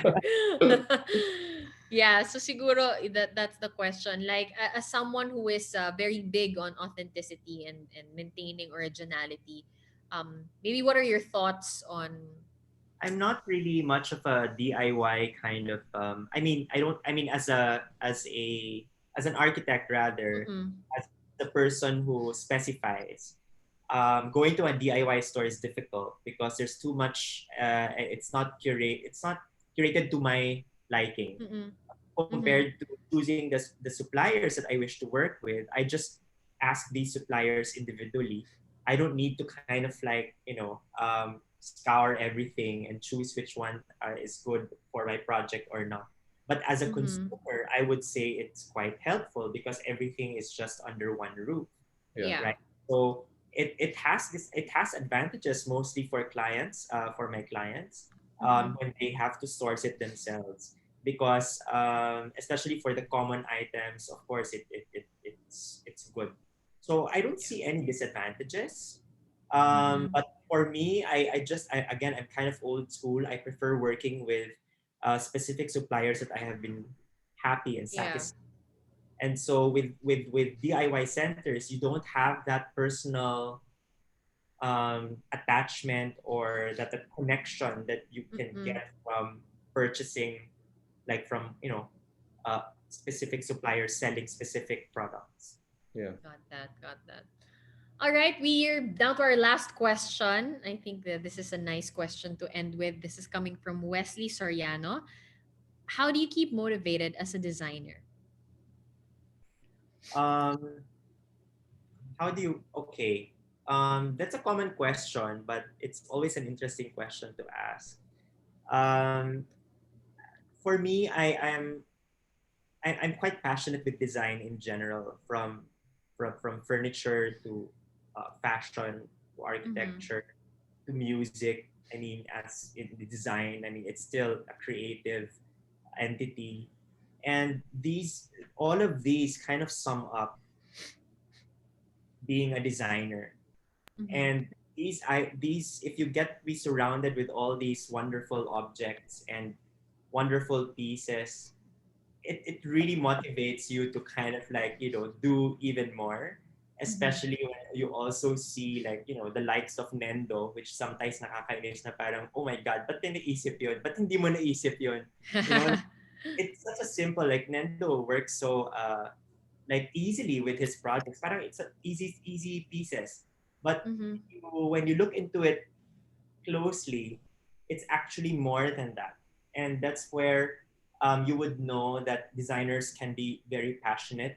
And Mm-hmm. so these things, items, that you see kind of keeps me motivated. And that's why I love to be surrounded by wonderful, well-designed stuff here in my Mm-hmm. office. I mean, I'm not trying to kind of like brag, but I always try to really use designer objects, not because of wanting to have designer objects, but it's because I want to use them, to be surrounded by them, Mm-hmm. and having a creative space with all these furniture, lights, and all that.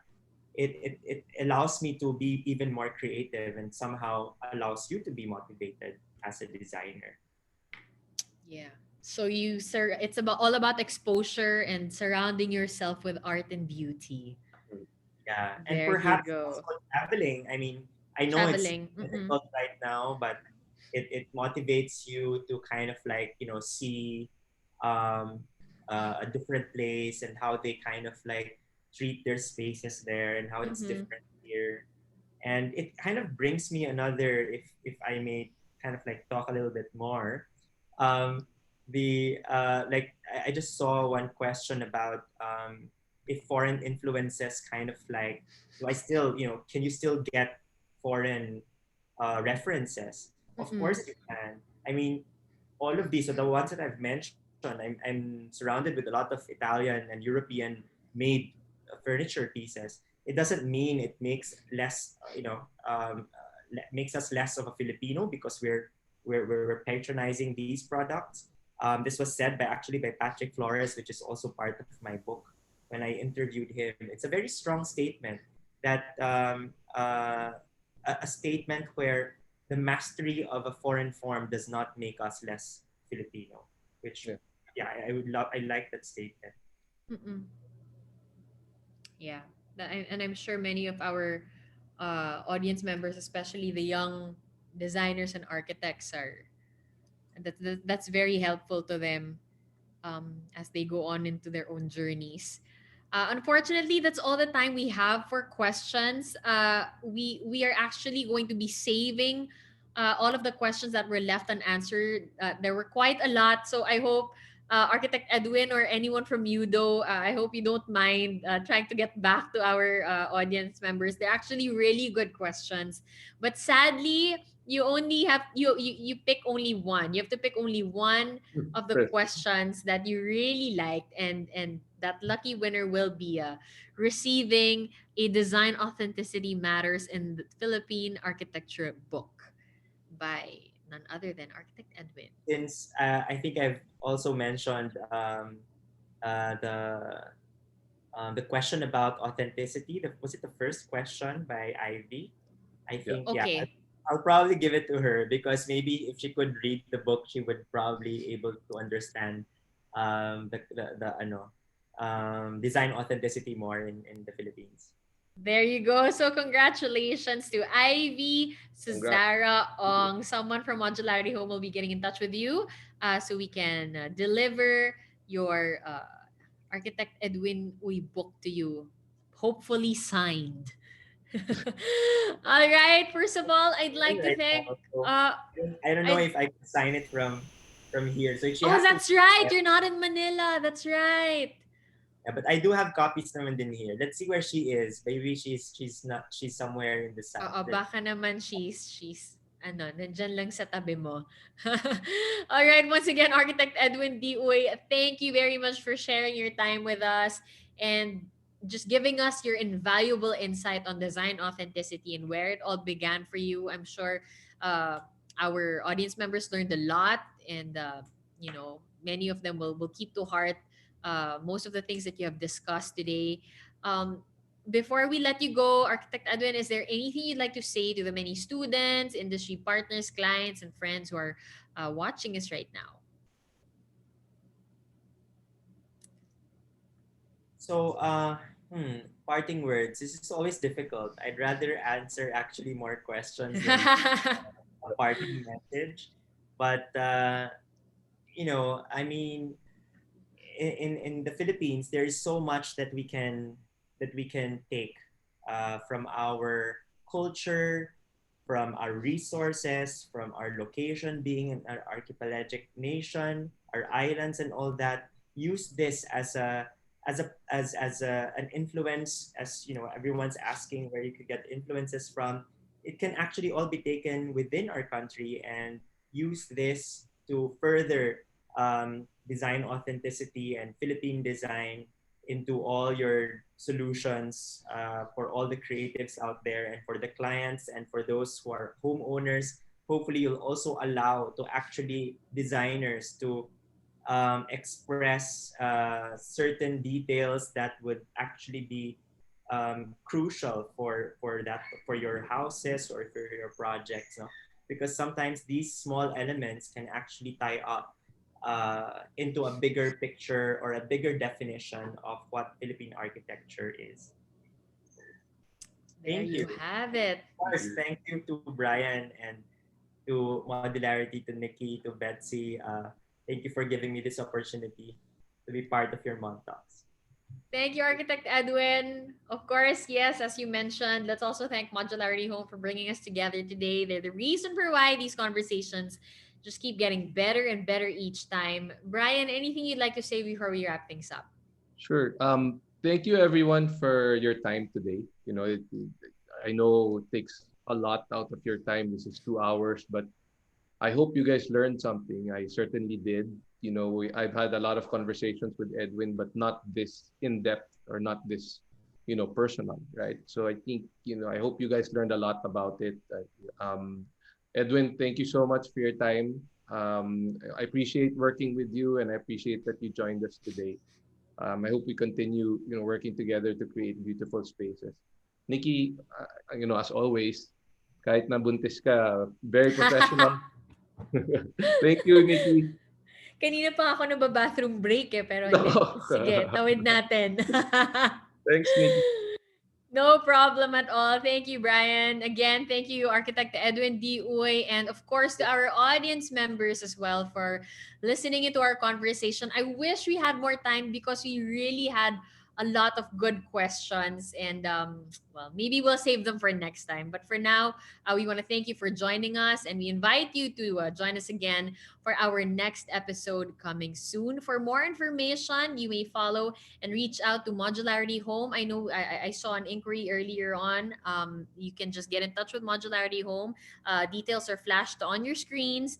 And for EUDO, the contact details are also flashed on your screens. Please feel free to get in touch with them for anything, for any design concerns.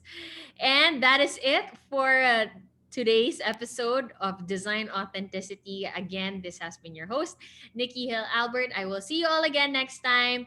Stay safe, everyone. Bye. Bye-bye. Bye. Thank you.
Julia has always dreamt of a desert island. So that's what we've given her. For Clive, who loves an adventure, we've imagined new ways of living. And then there's Susan, who can never relax. We've found a place for her to offload all her troubles. For Luke, with his sophisticated ways, we've ensured everything is within arm's reach. And for Anna and Mark's wedding, we've even dealt with the rings. Your aspirations have challenged us to grow. From the kitchen to the bathroom, the walk-in closet and even the living room, together we've become a home. Scavolini, Italy's favorite for 60 years.